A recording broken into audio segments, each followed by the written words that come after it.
Technology set up quite ready, quite frankly, for education of children. And then, of course, the kids at home with their parents. A lot of people were burning out and stressed out because we've realized that our kids go to school typically around the time when we work.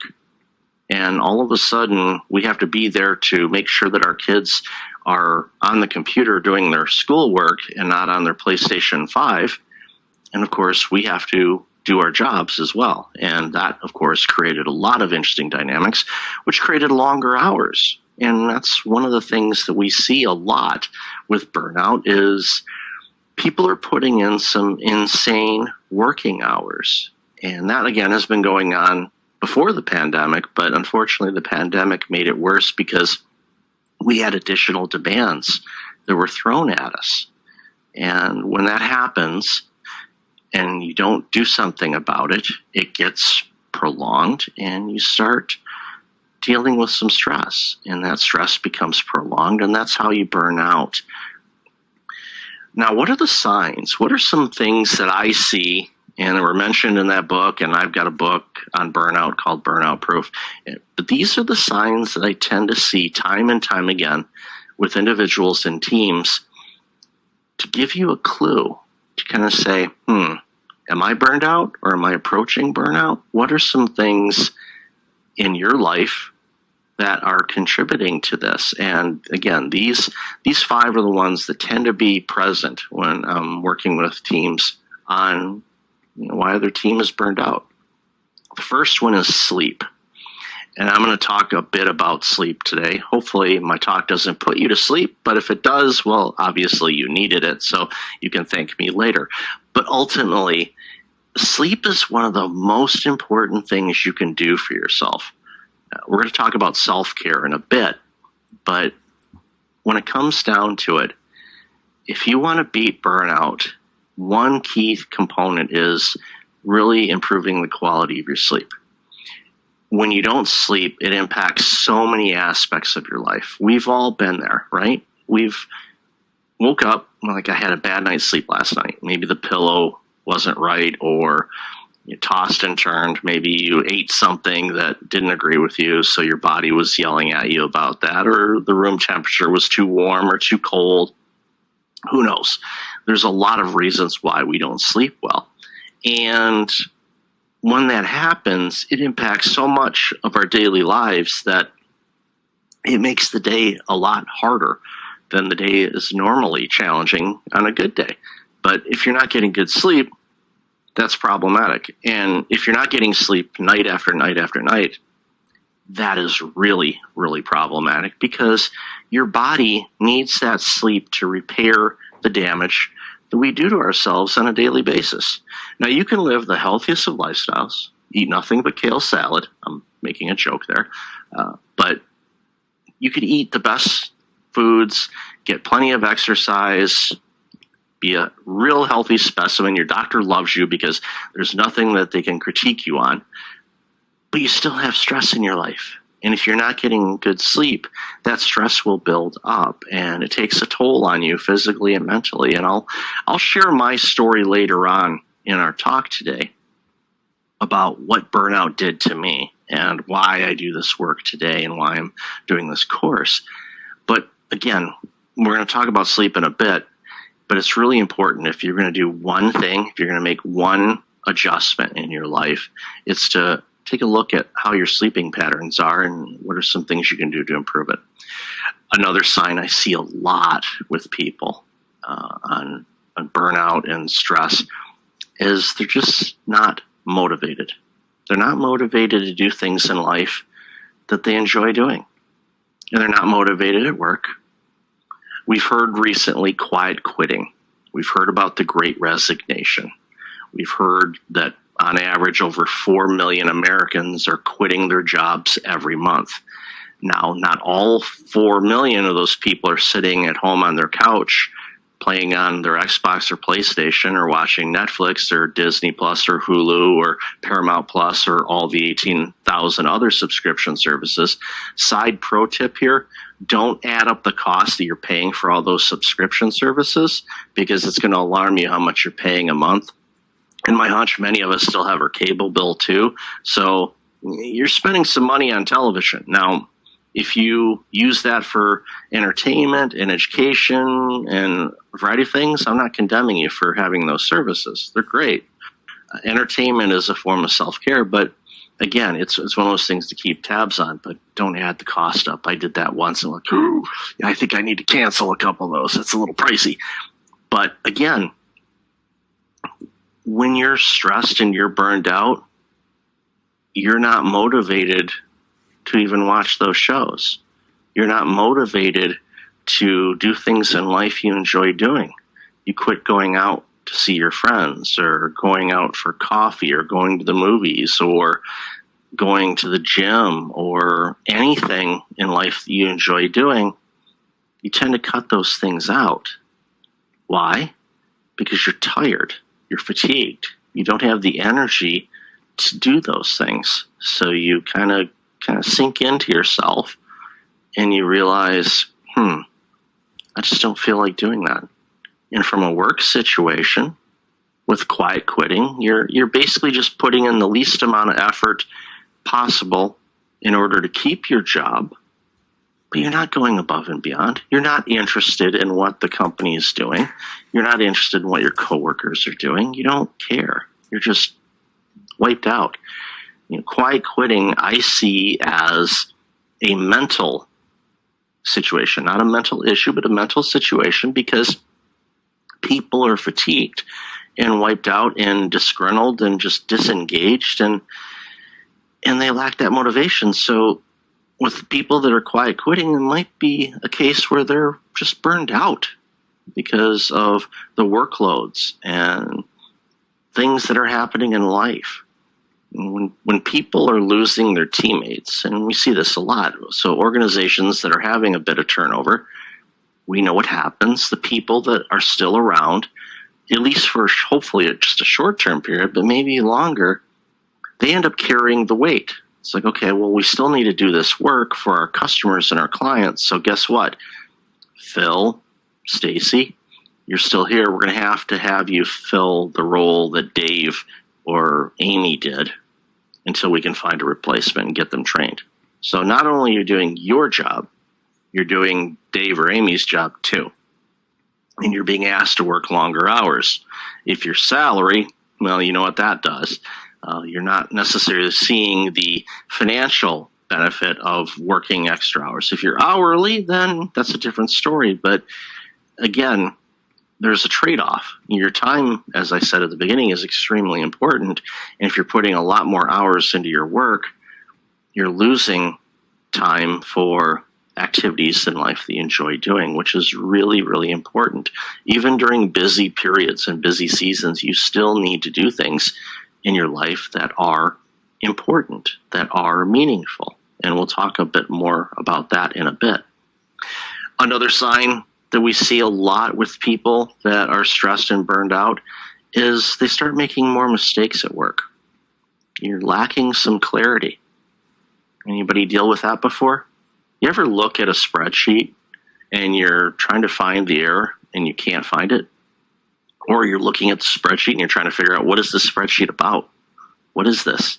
I don't even understand this, even though it's a spreadsheet that you created for a project that you're working on. I think we've been there. A lot of us, if we're really fatigued or stressed, we could look at something and not be able to comprehend what it is, even though it's something we created. And when you start making mistakes, it's really challenging because it creates a ripple effect. Because not only are you going to have to fix the mistake, then you have to do it the right way. So you're doubling your work, and if you're already overwhelmed with the amount of work you're doing, then you're just adding more to the fire. And that's what we see a lot with teams and people that are really struggling and making mistakes is they're overwhelmed. And that's the big thing that burnout does. It just overwhelms us. And it has such a ripple effect on our teams.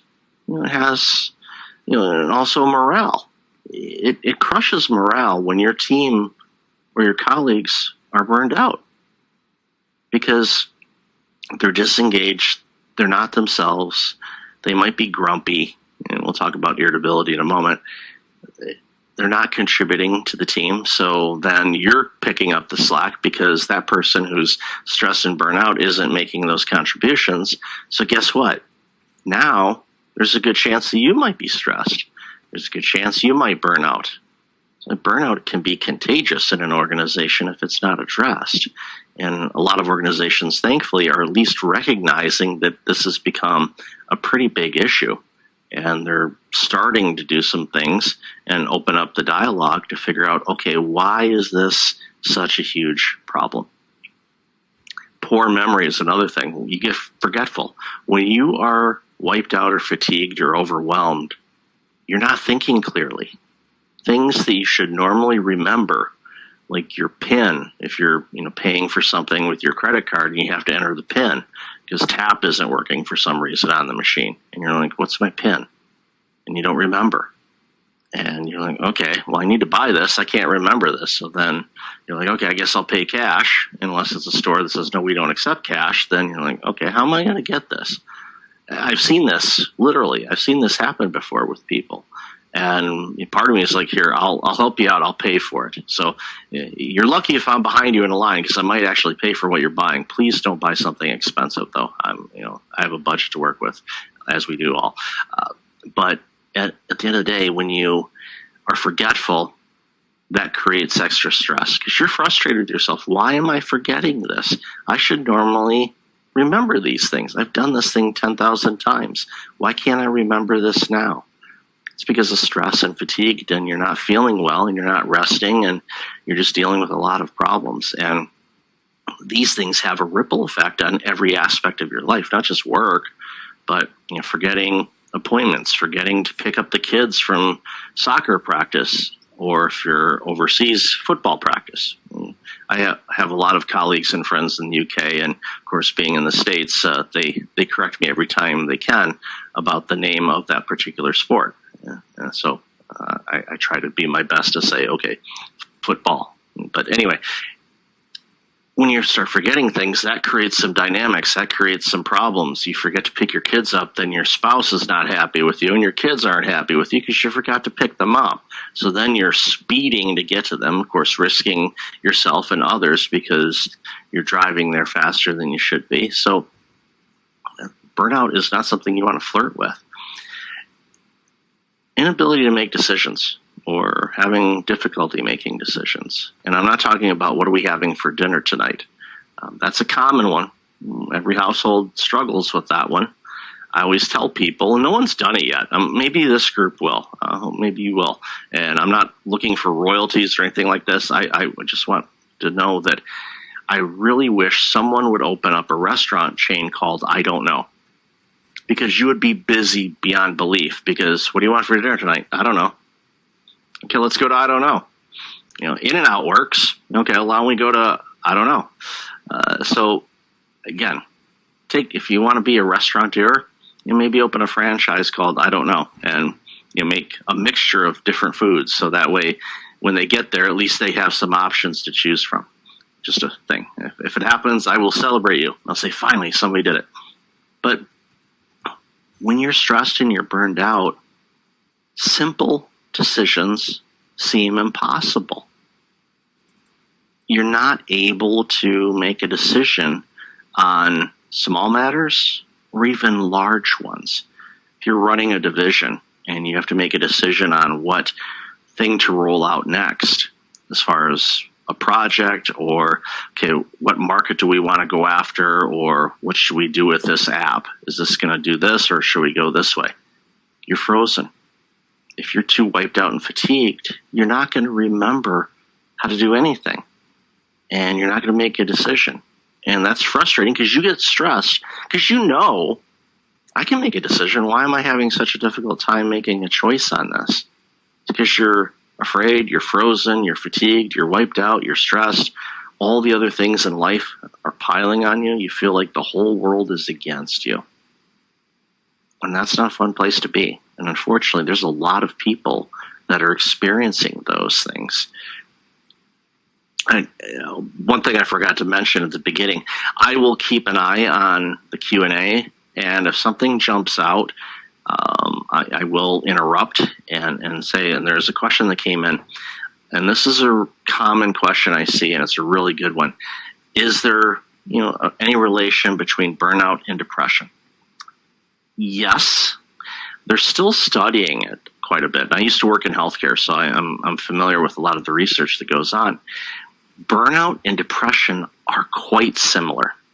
The biggest difference that I've seen thus far is when people are clinically depressed, that often makes it next to impossible for them to function, to be able to get up, get dressed, go to work, or if you're working hybrid or working remotely, to start working. If you're burned out, you still kind of can go through the motions and do some things, even though you're not completely there. You can still do it. When you're clinically depressed, you're not able to do anything in many cases. So that's the biggest difference. But there's a lot of commonalities on there, and I know there's still a ton of research on that because they want to see if some of the medications, for example, that are given to people to treat depression or anxiety would be applicable for somebody that is burned out. And again, there's still a lot of research going on there, but thankfully, with new investments in organizations for mental health care and all of that, I'm hopeful that they'll be able to find some things. Are they the same?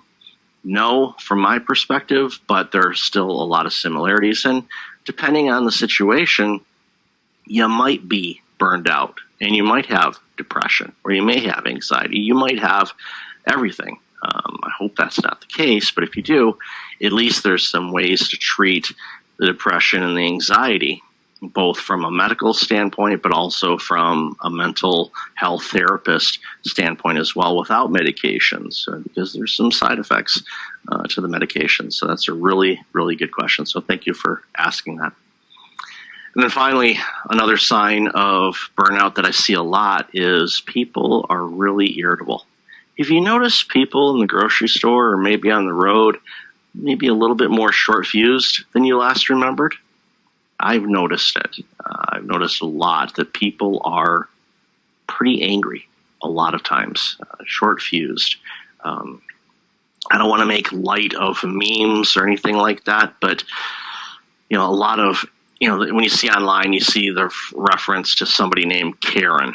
Okay, I know a lot of people, friends that are Karen. I would never say that to them, but it's out there. Okay, and it's an identifier for somebody that's really upset. They want to see the manager. They're being really rude to the clerk or the agent and all of that because they feel entitled that they should get this because of who they are, type of situation.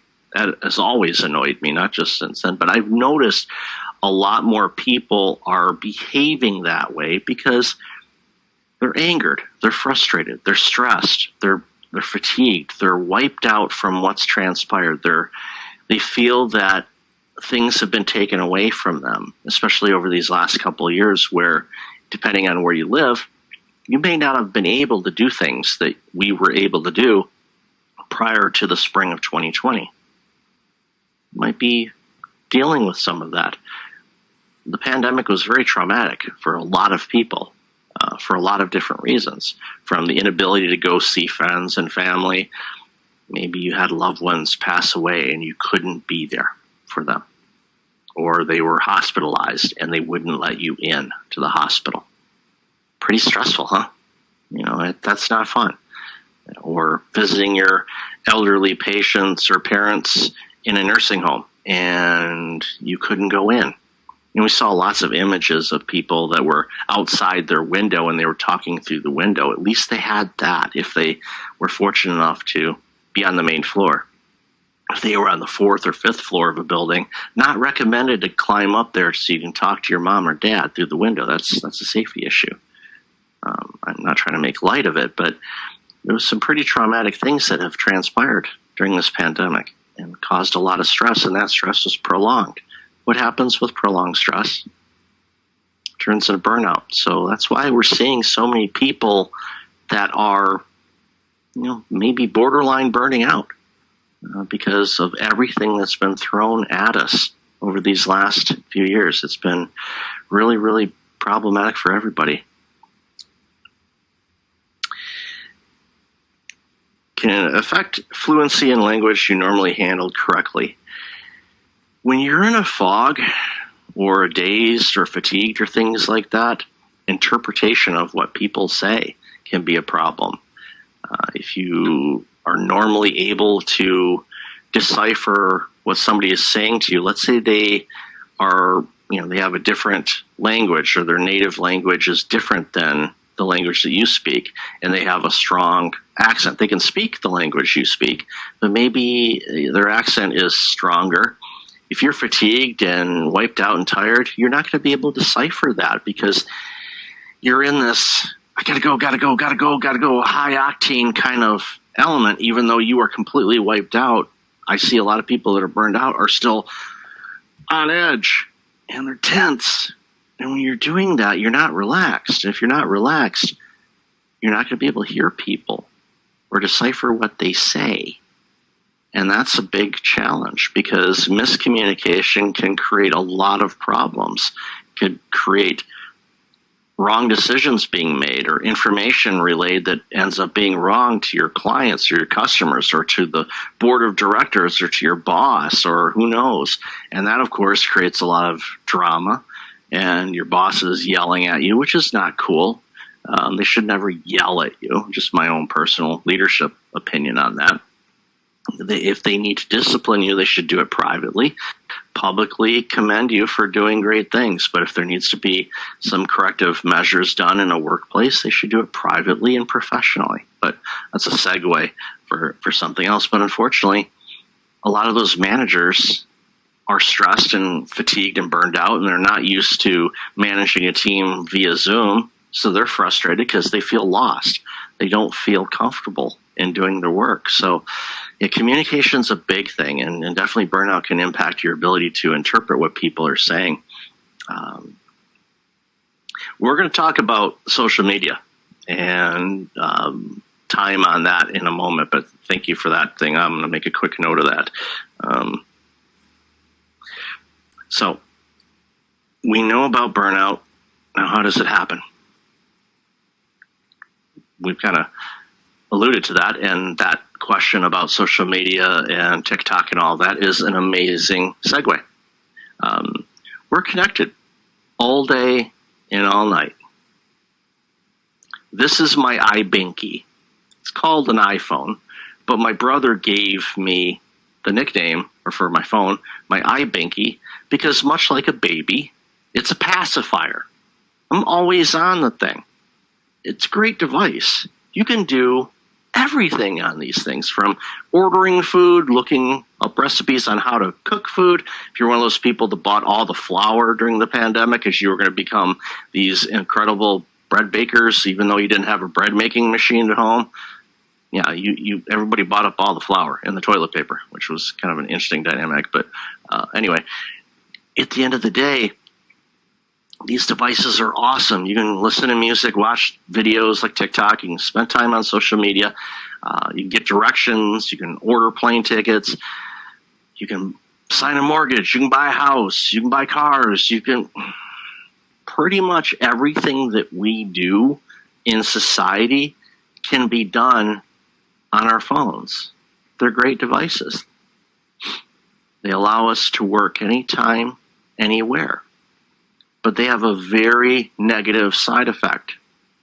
They can allow us to work anytime, anywhere. And that's what happens with these things. We get that notification, whether it's a new TikTok video, or a new WhatsApp message, or a new text message, or a Slack message from our project manager, yet again, on something that we can't seem to get right on this particular project. We get all of those notifications and our brain goes, oh, red circle, what's that? Red circle, what's that? Oh, gotta go look at that. Oh, gotta go look at this. Gotta go look at this. And we spend so much time on these devices. This morning I went out for a walk. I try to do that every day. I try to get in at least a 4 or 5K walk. every day because it's good for my heart health and overall health and whatnot. And the weather's decent, so it's still good. If you see me out there trekking when it's snowing sideways where I live, then maybe not, but it's good for me. But one of the things that I notice when I'm walking around is seeing people walking on the sidewalk, or if they're inside of the mall or anywhere, they're walking and they're like, and part of me wants to go boo and startle them, but I don't want them to drop their phone. I don't want them to get hurt. I don't want them to trip or break something or anything like that. I don't want to do that. But you see it constantly. Just do that. And next time you're out and about, just kind of look around and see how many people are staring at their screen. And that constant screen activity creates some issues for our brain. And we're always on, and that's why you hear the phrase Zoom fatigue. That's why you hear the people complaining about always being connected on camera during work, because there's still this bit of a disconnect between organizations and employees, and managers trusting the employees to do their job. This pandemic has proved that, yes, we can work remotely. I've seen countless stats that indicate that productivity levels of workers either stayed the same or increased while working remotely. We're not sitting around doing our laundry and watching Netflix all day. We might be, but we're also working, okay? And we're getting things done. And there's managers and organizations that are struggling with that because they feel like they've lost control. And that's why you hear about the Great Resignation. That's why you hear about quiet quitting. I talk with organizations a lot, and I'll talk with managers. I'm like, why do you require them to be on Zoom screen for their entire work shift? And they'll say, well, I don't trust my employees. And I'll look at them and I say, well, then you need to fire them right now. We can't fire them. Why? They do amazing work. We need them. But you said you don't trust them. What is it? And it's because those managers are lost and stressed and fatigued because they've entered this world, just like we all have, of uncertainty. Uncertainty is stressful. We love certainty. You can look at the stock market. When the stock market is tanking, like it's been lately, it's because of uncertainty. When there's certain impacts of life or news or things like that where they say, okay, we know what the interest rates are going to be for this quarter. That's certainty. Stock market will actually tend to rise a bit. Why? Because investors like certainty. Just like humans. We like certainty. We like to know that if we take a step forward, we're not going to fall into an abyss. Okay, there's a trust level there. And I think organizations need to do a better job of trusting their workers, and the workers, of course, need to make sure that that they're being trustworthy, and the majority of people are. Yes, there's always going to be those outliers, but those things are going to get flushed out, and they'll move on, and people will be less stressed. But going back to the phone, when your boss is constantly texting you or sending you messages at 8:30 on a Saturday night, when you're at the club or getting ready to go in to see a brand new movie, you're like, you get stressed. You're angry. You're frustrated. Guess what? Are you going to be fully present watching that movie or at that sporting event or at that concert? No, you're going to be thinking about that project. You're going to be thinking about what your boss just did. So I always yell at bosses, like, quit emailing or texting your people after work.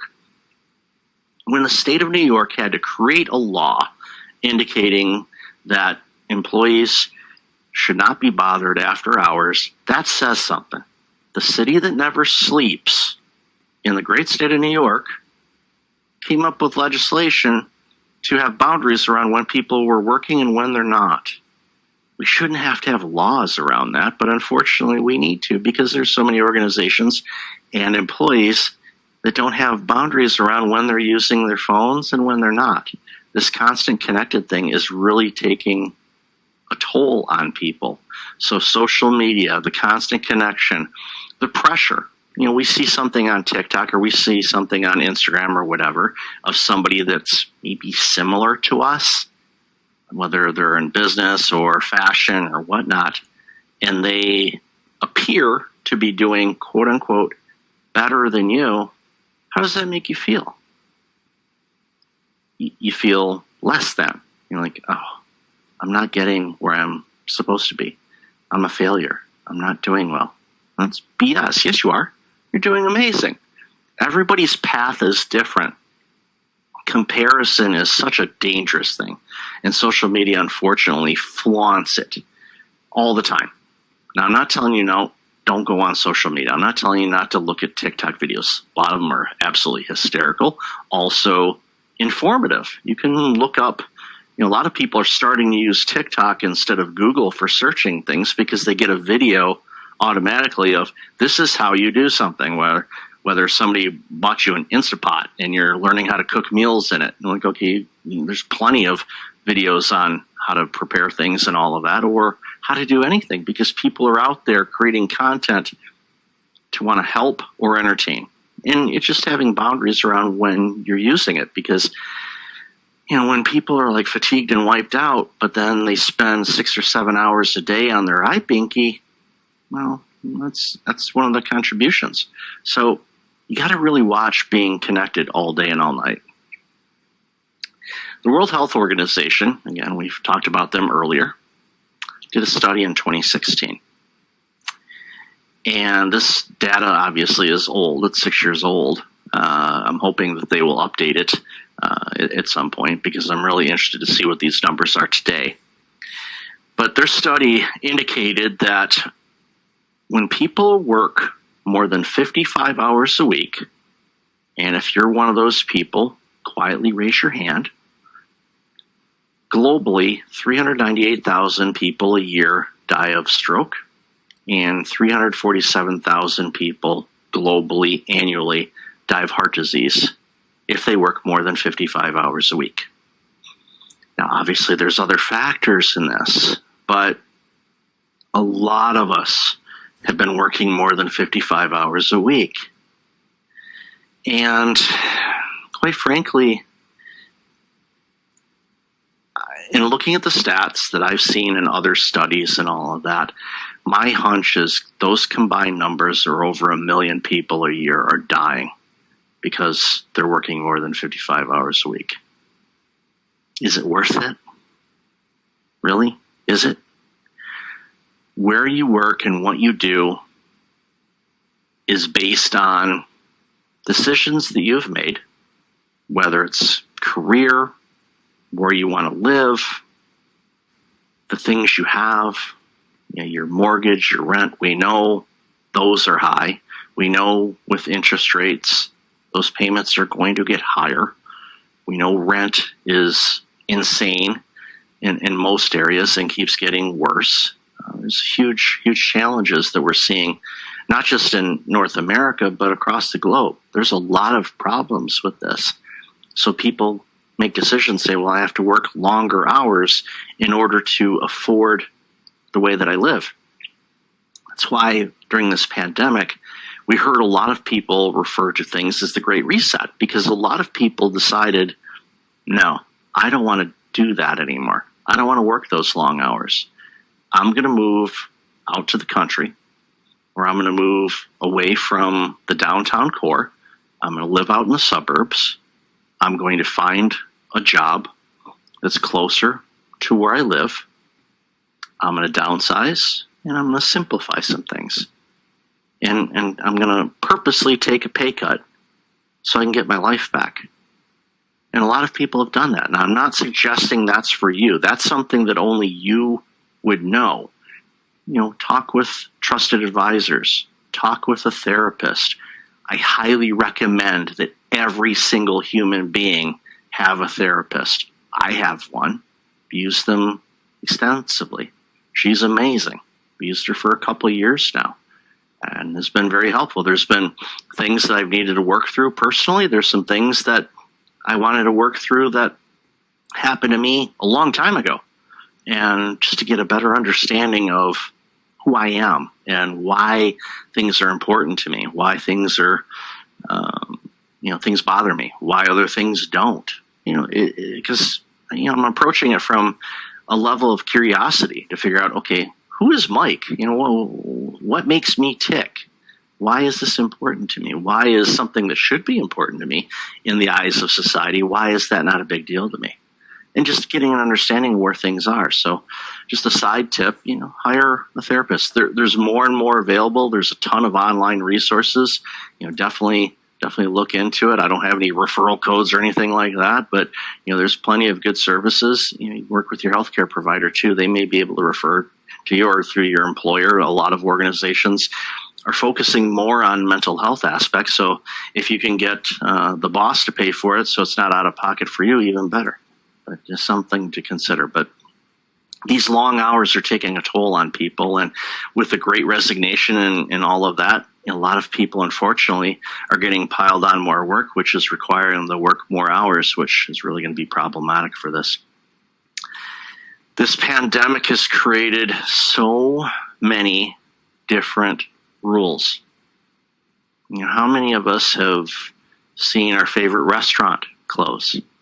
Or maybe some stores that we used to buy things from no longer there. Or maybe you haven't been in your office in a couple of years. Lindsay mentioned that earlier today on our call, that she went into her office for the first time in 2 years.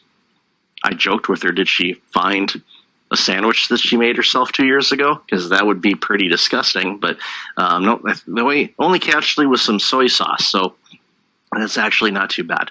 But there's a lot of people that have not been back to their workplace. And there are some that have been back for a long time, and some people never got to work remotely. And that mixture of things has really created a lot of stress. Prolonged stress turns into burnout. Remember that? So there's a lot of people that are stressed that they weren't able to work remotely. There's some people that are stressed that they have to go back into work when they don't feel comfortable yet. And I'm not judging anybody. Your comfort level is your comfort level. We know this pandemic and this virus has been deadly to people. So there's some people that are more vulnerable to what this disease has done, or this virus has done, than others. Your comfort level is your comfort level, and hopefully your employer will be open to being flexible.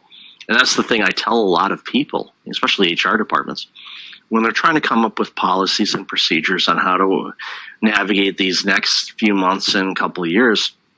I tell them use pencil when you're writing those policies, because they might change. And again, that's stressful. That's stressful. When things are constantly changing, that's stressful.